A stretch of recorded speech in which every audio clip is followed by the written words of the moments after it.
Kranofimsk, Sverdlovsk Oblast. Quiet provincial town, 50,000 residents, measured life. 2002, summer. On Ukhtomsky Street, in apartment of elderly pensioner, body discovered. Woman killed by hammer blows to head. Apartment searched. Money and valuables stolen. Police working on version of domestic murder, possibly relatives or acquaintances. But 3 days later, another body. Again elderly woman, again hammer, again apartment searched. Then more and more. Over 8 years in Kranofimsk and surrounding towns, 17 elderly women will be murdered. All lonely, all helpless, all beaten to death with hammer. Killer will act with cold calculation, introduce herself as social worker, enter home under plausible pretext, and deliver fatal blows. Police will announce mass search, compile photo composite, question hundreds of blondes, fingerprint citizens. But criminal will not be found, because killer is young mother of 2 children. Exemplary neighbor, caring mom who walks daughter to school by hand and serves on parent committee. By day, she whitewashes ceilings in Kranofimsk apartments. Evenings, walks children for walks, and between activities, hunts pensioners. Her name is Irina Gaidamachuk, and she will become most brutal female serial killer in history of modern Russia. This is a story about how alcoholism turns person into monster, about how system for 8 years could not catch criminal, and about how quiet blonde became Kranofimsk she-wolf. Part 1. Biography. Path to Abyss. Childhood. Ordinary girl. March 9, 1972, in city of Kranofimsk, Sverdlovsk Oblast, girl was born. Name Irina, surname Mashkina. Kranofimsk is small mining town in north of Sverdlovsk Oblast. Population 30,000. Harsh climate, hard life. Soon, Mashkin family moves north to city of Nyagan, Khanty-Mansi Autonomous District. This is oil region. Here one can earn. Irina grows as ordinary child, stands out in no way at school. Average grades, quiet, unnoticeable, neither honor student nor poor student. Neighbors and teachers will later say, nothing special, ordinary girl from working family, no signs of future monster. Student years. First marriage. After school, Irina enters institute. According to some data, law faculty. According to others, psychology faculty. But she will not finish studies. At institute, Irina meets man much older than herself, Piotr Gaidamachuk. Age difference, 23 years. He could have been her father. Student becomes pregnant, gets married, gives birth to daughter Alina, drops studies. Now she is housewife and young mother. It would seem ordinary fate for provincial Russia. Young woman married, gave birth, raises child. But precisely in this period, Irina begins drinking alcohol. Destruction. First, little by little, then more and more often. Binges become longer. Husband tries to fight. Scandals, persuasions, threats, but Irina cannot stop. Alcoholism is disease, addiction that destroys everything, family, career, personality. After several years, Piotr Gaidamachuk cannot endure, throws wife out of house together with child. And here Irina commits act that shows she can no longer control her life. She surrenders 6-year-old daughter Alina to orphanage. Simply refuses child, signs papers, and leaves. For alcoholic, daughter is burden. Vodka is more important. This is 1990s. Collapse of USSR, economic crisis, unemployment, poverty. Irina sinks to bottom. Second chance. Kranofimsk. End of 1990s. Irina meets man named Yuri Kuznetsov. He works as driver in bank in Kranofimsk. Came to Nyagin on business trip. Between them flares romance. Irina becomes pregnant. Yuri proposes she move to him. Irina agrees. Without formalizing divorce from Piotr Gaidamachuk, she moves to Kranofimsk. Second daughter is born, Nastya. And here something strange happens. Irina transforms into exemplary mother. According to memories of neighbors and acquaintances, she cared for daughter, walked her to school by hand, served on parent committee, was polite, friendly. Nobody believed that this quiet blonde could be dangerous. But alcohol had not gone anywhere. It simply lurked. Breakdown: money for vodka. When Nastya was finishing elementary school, Irina broke down. Class collected money for holiday in honor of end of school year. Irina, as member of parent committee, held this money and drank it away. Entire class was left without holiday. Parents in shock. Scandal. Yuri Kuznetsov understands. Problem has returned. He tries to control wife, does not give her money for alcohol. But this does not stop Irina. She begins borrowing money from neighbors, invents stories, now for medicine, now for food, gets into debt. Neighbors quickly see through deception, stop lending. And then Irina finds another way to earn. She begins working odd jobs, whitewashing ceilings in apartments, doing painting work, knitting things to order. Money appears, she pays back debts, buys vodka with own means. Everything seems to improve. But in 2002, Irina Gaidamachuk will commit her first murder. Part 2. First murder. Accident or planning? 2002. Uktomsky Street. Summer of 2002. Kranofimsk. Irina Gaidamachuk receives order to whitewash ceiling in apartment of elderly woman on Uktomsky Street. Ordinary work. Owner is lonely pensioner, lives alone. Trusting, invited Irina by recommendation of acquaintances. Gaidamachuk works, whitewashes ceiling. Owner trusts her, leaves her alone in rooms. And at some moment thought comes to Irina's head, old people set aside money for funerals. This is known. Pensioner surely has funeral money, or pension she just received. Irina needs vodka right now. She begins searching room, rummages through closets, looks in storage spaces. At this moment, owner enters room, sees that Irina is rummaging through her things, raises noise, panic, fear of exposure.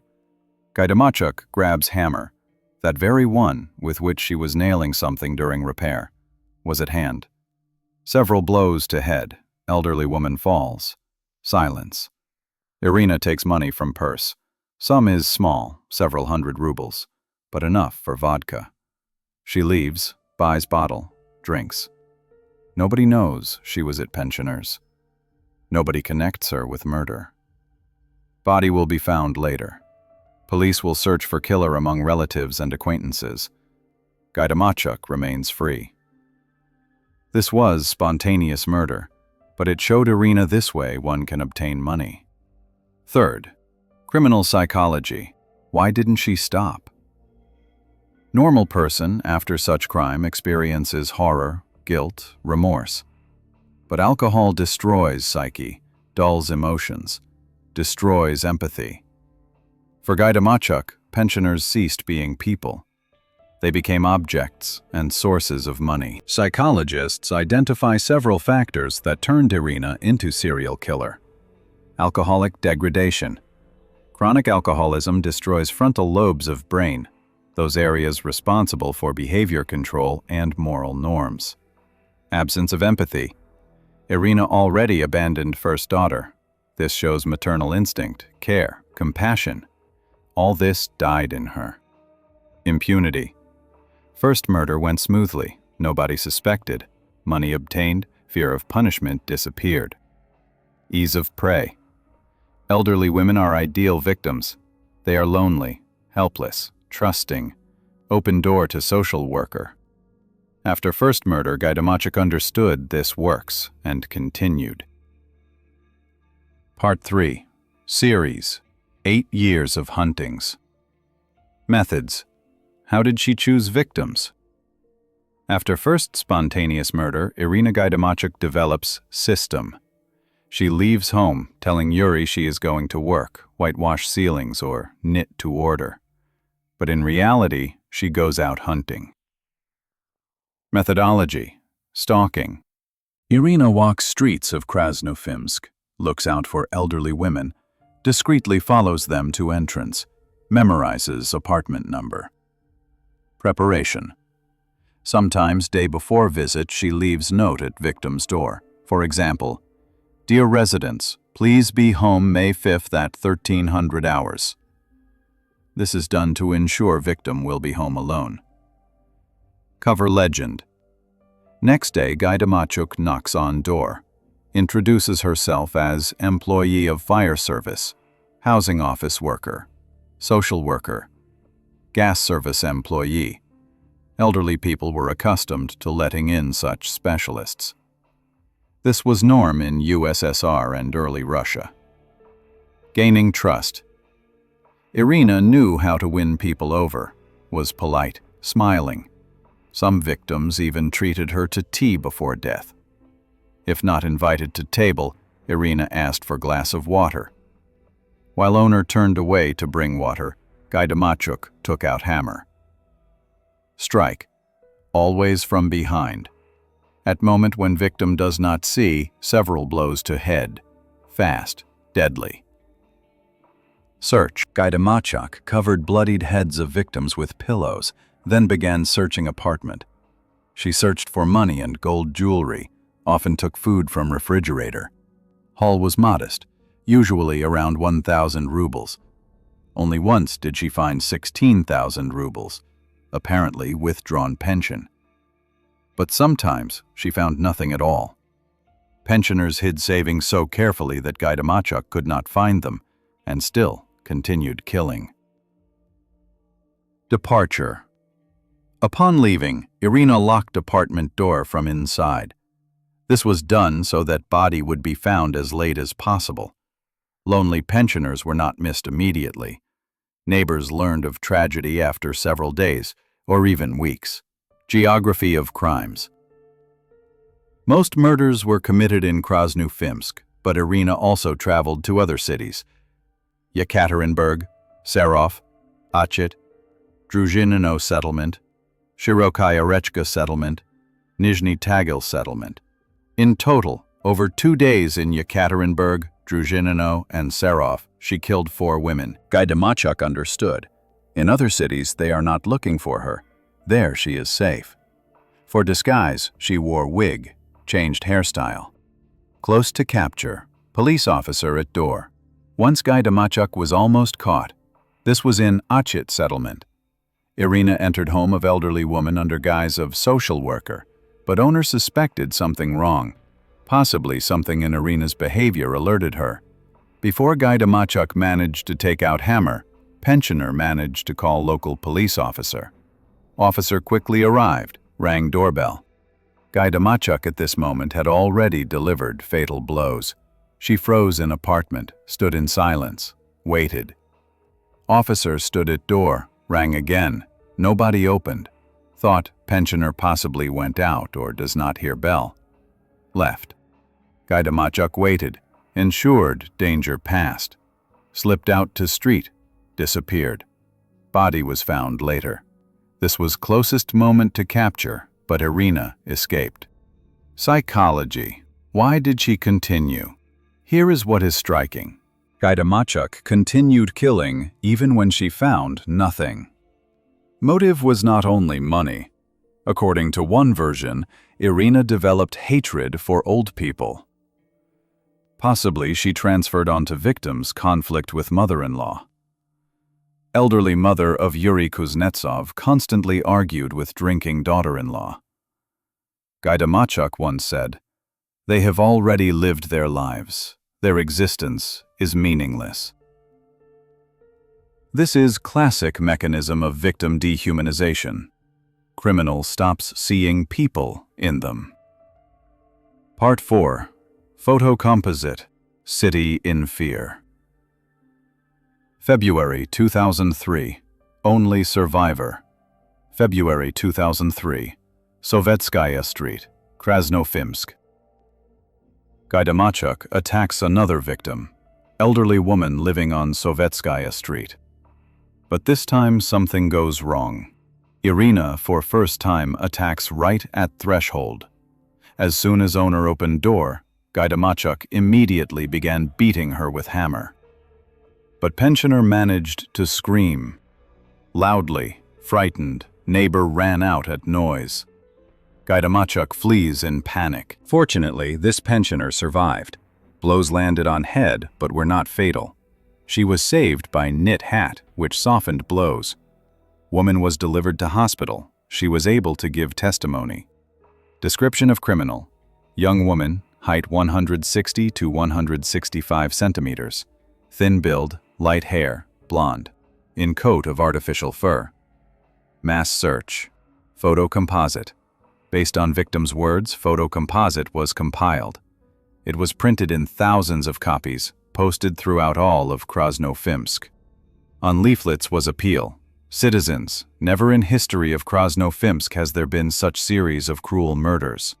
Time has come when all of us, residents of city and district, must unite against killer. Description of criminal, young woman, height 160 to 165 centimeters, thin build, light hair. Only by joint efforts can we stop and detain killer. City in panic. Elderly women stop opening doors to strangers, change wooden doors to iron ones, agree with neighbors on mutual assistance. Children take elderly parents to their homes. Blondes of Kranofimsk massively dye hair dark color to avoid interrogations. Police work around clock, question practically all light-haired women of city, conduct mass fingerprinting. Addresses taken through passport office. Procedure makes sense. At crime scenes, fingerprints of suspect are found, but searches yield no results. Why not found? Already after arrest it will become clear Irina Gaidamachuk was not registered in Kranofimsk. When she moved from Nyagin, passport remained there, was collateral for microloan debt. Therefore in Kranofimsk she lived on birds' rights, essentially without documents, worked nowhere, was not officially listed in databases. She was not in passport office lists. Fingerprinting passed her by. Photo composite opposite her house. Irony of fate. One of the leaflets with photo composite hung on door of store opposite house where Gaidamachuk lived. Neighbors saw leaflet, saw Irina, but nobody paid attention to resemblance. One of neighbors later recalled, "I even said to her, 'Look, Irka, how photo composite looks like you.' She only laughed in response. Fear or embarrassment did not appear on her face. Even those who noticed resemblance could not believe that this quiet, friendly mother of two children was that very Kranofimsk she-wolf. Part 5. False Trail. Maria Valva, Nizhny Tagil, February 2008. End of February 2008. Gaidamachuk travels to Nizhny Tagil. She introduces herself to elderly apartment owner as employee of city gas. That one lets her in. Gaidamachuk beats woman with hammer, tears gold chain from her neck, pulls valuables and money from closet. Disappears. But this victim was special. Murdered pensioner turned out to be mother of deputy chief of local police department. All forces of Nizhny Tagil police are thrown at solving crime. Case receives special priority. Arrest of Maria Valva, end of March 2008. Railway station, Nizhny Tagil. Law enforcement detain woman Maria Valva, resident of Verkhnyaya Tura. She works nowhere, leads antisocial lifestyle. She is taken for interrogation, and soon Valva confesses to all crimes committed by Gaidamachuk. She names as motive hatred for pensioners, explains it thus: In youth, she became involved with drugs, fell into bad company. Once became victim of gang rape in which 14 men participated. All happened in apartment of certain pensioner, but that one not only did not help Maria, but laughed at what was happening, and Valeva decided to take revenge on all old women. Sincere confession was convincing. Investigators began actively collecting evidence to submit case to court. It seemed killer was finally caught. New murder, truth opens. But suddenly in Serov, another murder of elderly woman occurs. By same pattern, hammer, apartment search. And Valeva at this time is in detention center. Maria immediately states, confession was beaten out of her by force. Investigators check and confirm her words. Turns out police tortured Valeva, strangled her with plastic bag placed on head, threatened beatings, starved her, achieved false confession. This is huge scandal. 3 law enforcement officers involved in torture end up behind bars. 2 of their colleagues get off with suspended sentences. Valeva is released, and real killer Irina Gaidamachuk continues killing. Part 6. Arrest. Accidental clue. 2010. Trail. 8 years police cannot find killer. But in 2010 clue appears. Acquaintance of one of murdered pensioners remembers detail. 3 years ago, deceased hired for ceiling whitewashing certain woman named Irina, and shortly before death, again turned to this whitewasher for services. And they met at depot where Irina worked part-time as painter. This information is first real thread in 8 years. Police travel to depot, learn indeed there worked part-time woman named Irina, lives in Kranofimsk. Find her address. June 7, 2010. Detention. June 7, 2010. Operatives arrive at Gaidamachuk's address. Find her at home, detain her, deliver to department, take fingerprints. Examination shows they completely match prints left at crime scenes. Gaidamachuk is sent to detention center. Confession. During interrogations, Irina Gaidamachuk behaves calmly, even matter-of-factly. She does not try to deny, does not feign innocence. Confesses to all 17 murders, tells in detail about each crime, names, addresses, describes methods, explains motives. Investigators are amazed by her cold-bloodedness. She speaks of deaths of elderly women as if discussing weather. No remorse, no emotions. For her, this was work, way to obtain money for vodka. Criminal case of Irina Gaidamachuk occupies 443 volumes. This is huge volume of materials, witness testimonies, expert examinations, interrogation protocols, photographs from crime scenes. Investigation lasts almost 2 years. Part 7. Trial. Declared sane, psychiatric examination. Main question. Is Irina Gaidamachuk sane? Can alcoholic who killed 17 people be held responsible for her actions? She is sent for psychiatric examination to Serbsky State Scientific Center for Social and Forensic Psychiatry, main psychiatric institute of Russia.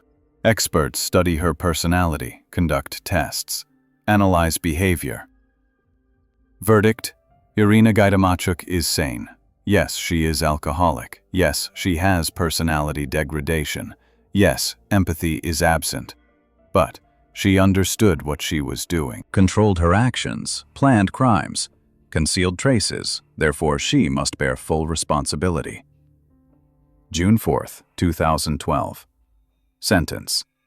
June 4, 2012. Sverdlovsk Regional Court. Judge Pavel Neritin reads sentence. Irina Viktorovna Gaidamachuk is found guilty of 17 murders of elderly women, 17 robberies, attempted murder of pensioner who survived. Sentence: 20 years imprisonment in general regime colony. Also assigned court costs, 30,000 rubles. Important detail. In Russia, women are not given life imprisonment. Maximum term for women is 20 years. For 17 murdered lives, Gaidamachuk received maximum punishment possible by law. Behavior in courtroom. During announcement of sentence, Irina Gaidamachuk sat calmly, without emotions. She did not cry, did not ask forgiveness, did not try to justify herself. Listened to sentence as if it concerned someone else. July 2nd, 2012, Gaidamachuk filed appeal, but then withdrew it and agreed with sentence. Part 8. What about her now? Where is she now? Irina Gaidamachuk is serving punishment in General Regime Colony somewhere on territory of Russia. Exact location is not disclosed. When will she be released? Sentence was pronounced in 2012, 20 years, meaning full term expires in 2032. Irina Gaidamachuk is now 53 years old, born in 1972. At moment of release, she will be 60 years old. But there is possibility of parole. With good behavior and serving 2/3 of term, she can be released earlier in 2025 to 2026, that is, already in several months or next year. Is she dangerous? This is a question that concerns everyone. Irina Gaidamachuk killed for money for vodka. Victims were helpless elderly women. More than 13 years have already passed. She is 53 years old. Possibly alcoholism and age have done their work, but psychologists warn serial killers rarely change. Their psyche is irreversibly deformed. Will she kill again? Nobody knows. Part 9. Victims. Who were they? Behind dry statistics of 17 murders hide real people, real lives. These were women aged 61 to 90 years. Most lonely, many widows. Some had children living in other cities or who had died. They lived alone in their apartments, economized pensions, saved for funerals. They trusted people, opened doors to social workers and housing office employees. Some even treated Gaidamachuk to tea before death. These women survived Great Patriotic War, rebuilt country, raised children, worked in factories and plants, and at end of life met monster in human form. Their names were not widely published, but each of them deserves memory. They are not just numbers in statistics. These were living people with their stories, with their hopes and memories. And all of them died for bottle of vodka. Part 10. Lessons. What went wrong? First, alcoholism is disease that destroys everything. Irina Gaidamachuk was not born monster. She became one. Alcoholism destroyed her psyche, killed empathy, turned into predator. First time she abandoned daughter. Second time drank away class money. Third time, killed person. Each time threshold lowered. What was previously unthinkable became norm. Second, system did not work. 8 years police could not find killer. Why? Absence of registration. Gaidamachuk lived without passport and registration. She was not in databases. Absence of video surveillance. At beginning of 2000s, cameras were rarity. Lack of resources. Kranofimsk is small city. Police did not have modern technologies. Trustfulness of victims. Elderly people were accustomed to letting in social workers. Third, danger of double life. By day, caring mother. By evening, killer. Neighbors did not believe quiet Irina could be criminal, even when they saw resemblance to photo composite. This shows monsters do not always look like monsters. They can be friendly, smiling, ordinary. Fourth, price of impunity. First murder went smoothly. Gaidamachuk understood she can do this. If she had been caught after first crime, 16 lives would have been saved. But impunity bred confidence, and confidence bred new crimes. Epilogue. Story of Irina Gaidamachuk is not simply criminal chronicle. It is lesson. Lesson about how alcoholism turns person into monster. Lesson about how important are early diagnosis and help for dependent people. Lesson about fact that behind every statistic are real lives. 17 elderly women died. Their families received terrible trauma. City lived through 8 years of fear, and Irina Gaidamachuk, woman who once was ordinary girl from Karpinsk, became most brutal female serial killer in modern history of Russia.